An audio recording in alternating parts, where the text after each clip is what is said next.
vobiscum.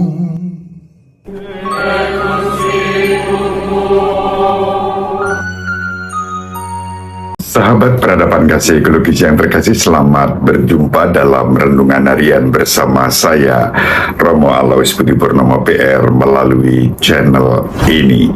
Semoga panjenengan selalu sehat, tetap semangat tanpa sambat, dan selalu bahagia, kebahagiaan yang bersumber dari Tuhan Allah kita. Mari kita awali perjumpaan kita dengan bersatu di dalam doa. Dalam nama Bapa dan Putra dan Roh Kudus. Amin. Allah Bapa yang Maha Pengasih dan Penyayang, kami bersyukur kepadamu pada hari ini. Kami berjumpa dengan Putramu Yesus Kristus dalam Injil yang diwartakan kepada kami. Yesus yang mengutus para muridnya untuk pergi dan mewartakan sukacita Injil dengan segala tindakan positif yang menyertainya.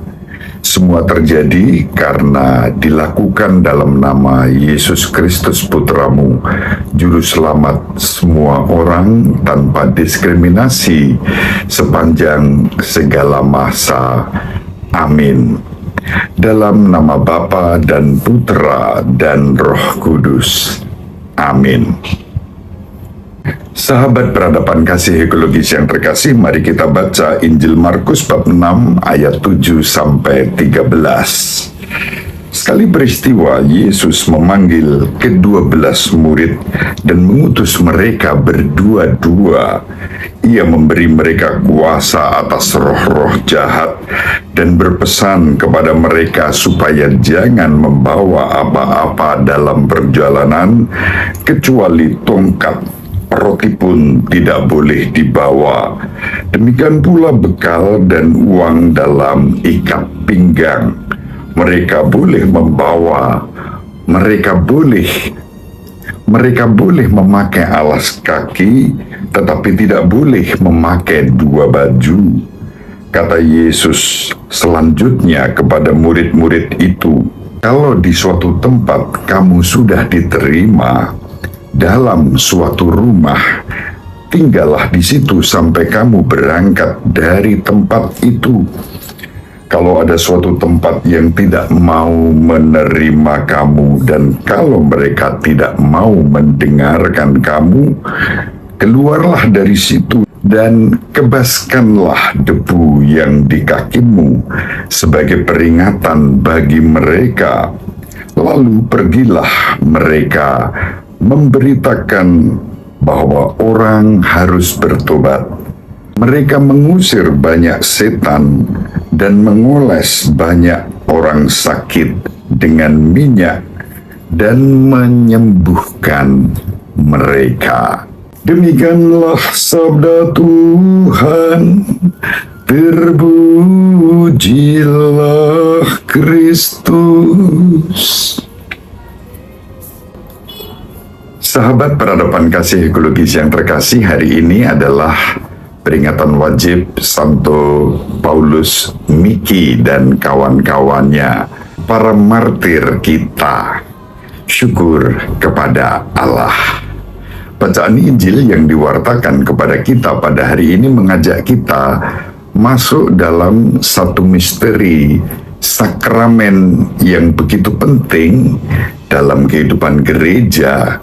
Karena dalam sakramen itulah kita warisi juga sakramen-sakramen lainnya. Penunjukan 12 murid yang disebut rasul ini menjadi fondasi bagi kita dalam mengimani adanya sakramen tahbisan yang secara khusus memang disebut sebagai sakramen imamat. Meskipun di dalam sakramen tahbisan itu sebetulnya ada 3 muatan, yaitu sakramen tahbisan sebagai imam, itu yang pokok, dan imamat disempurnakan untuk pribadi-pribadi yang terpilih secara khusus dalam tahbisan uskup. Dan memang untuk sampai pada tahbisan uskup, pertama-tama seseorang harus sudah ditahbiskan sebagai imam. Dan sebelum tahbisan imam, seseorang ditahbiskan menjadi diakon. Itu 3 muatan dalam satu sakramen tahbisan yang biasanya kita kenal sebagai sakramen tahbisan imamat. Sahabat peradaban kasih ekologis yang terkasih, dalam sakramen itulah diwariskan dan diteruskan kepada kita turun-temurun wewenang ilahi yang dipercayakan oleh Yesus kepada para muridnya yang disebut 12 rasul, dan nanti dari 12 rasul inilah muncullah yang namanya sakramen tahbisan untuk para uskup, dan para uskuplah yang kemudian mentahbiskan para imam dan diakon. Di sini juga terjadi yang disebut successio apostolica, keberlangsungan dan keberlanjutan successio apostolik, successio rasuli terjadi. Gereja Katolik Roma dengan setia menghayati successio apostolica ini. Kita membaca di dalam Katekismus Gereja Katolik, khususnya pada nomor 1555 sampai 1561, yang dapat dikatakan bahwa pada zaman para rasul menunjuk para uskup, imam dan diakon yang melayani umat Allah dengan berbagai cara dan diberi wewenang dalam berbagai tingkatannya. Para uskup ditahbiskan untuk mengajar, untuk menguduskan dan memerintah, bukan sebagai penguasa tetapi dalam semangat pelayanan sebagai gembala dan penilai umat Allah.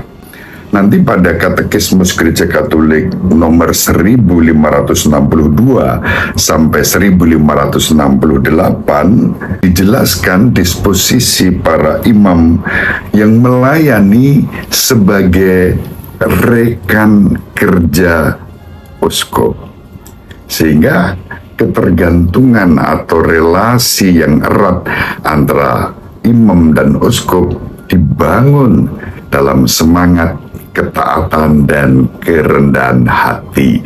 Siapapun gembalanya, siapapun bapak uskupnya, para imam yang sudah ditabiskan taat kepada Bapak Uskup dan para penggantinya. Katekese tentang diakon dijelaskan dalam Katekismus Gereja Katolik nomor 1569 sampai 1571. Para diakon yang ditahbiskan dikhususkan dalam rangka pelayanan kasih. Tetapi pada prakteknya diakon-diakon yang ditahbiskan juga dipersiapkan dalam rangka tahbisan imamat. Sahabat peradaban kasih ekologis yang terkasih, di dalam sakramen itulah otoritas ilahi Tuhan kita Yesus Kristus sebagaimana diwartakan dalam Injil pada hari ini dihayati dan dihidupi dalam gereja kita tercinta, Gereja Katolik Roma. Dari sakramen itulah kemudian mengalir pula sakramen-sakramen lainnya. Melalui Bapak Uskup dihadirkanlah kepada kita sakramen penguatan yang memang hanya dilayani oleh Bapak Uskup. Dari Bapak Uskup lahirlah sakramen tahbisan imamat dan juga tahbisan diakon. Dari Bapak Uskup dan para imam lahirlah yang namanya sakramen ekaristi. Pelayan-pelayan sakramen ekaristi yang sah adalah uskup dan imam. Demikian juga melalui sakramen tahbisan imamat dilayanilah sakramen pengurapan untuk orang sakit. Dalam Injil dikatakan Tuhan kita Yesus Kristus mengutus para muridnya untuk mengoleskan minyak kepada orang-orang sakit. Itu yang kita hayati dalam sakramen pengurapan orang sakit, dan sakramen pengurapan orang sakit hanya bisa diberikan oleh minimal seorang imam dan juga Bapak Uskup. Diakon tidak bisa melayani sakramen pengurapan orang sakit. Diakon juga tidak bisa melayani sakramen Ekaristi.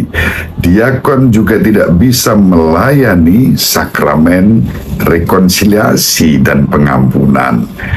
Sakramen pengampunan dilayani oleh Bapak Uskup dan para imam. Maka tadi saya katakan bahwa dalam Injil hari ini kita syukuri ada sakramen-sakramen yang mengalir dalam kehidupan gereja yang dianugerahkan kepada umat Allah yang kudus dalam kesatuan dengan Gereja Katolik Roma. Maka Gereja Kristus yang satu, kudus, katolik, dan apostolik itu sungguh-sungguh kita hayati melalui sakramen-sakramen yang kita terima.